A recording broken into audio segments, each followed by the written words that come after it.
এই খবরটি নিবেদন করছে স্বামী বিবেকানন্দ ইউনিভার্সিটি, আপনার সন্তানের স্বপ্নের ভবিষ্যৎ গড়ে তোলার একমাত্র সঠিক ঠিকানা। এক ভক্তিভাবাপন্ন দৃশ্যের সাক্ষী থাকলো বীরভূমের তারাপীঠ।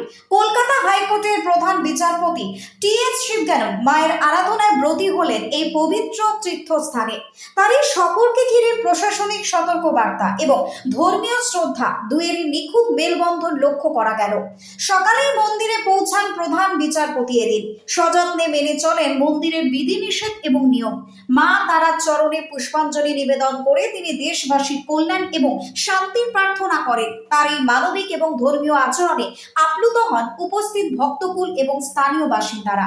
তারাপীঠ মন্দির কর্তৃপক্ষ এবং জেলা প্রশাসনের পক্ষ থেকে প্রধান বিচারপতির নিরাপত্তা এবং ব্যবস্থাপনায় ছিল সর্বোচ্চ সতর্কতা। পুজোর পর বিচারপতি রামপুরহাট সার্কিট হাউসে কিছু সময় বিশ্রামে থাকেন এবং সেখান থেকে পরবর্তী গন্তব্যে রওনা দেন।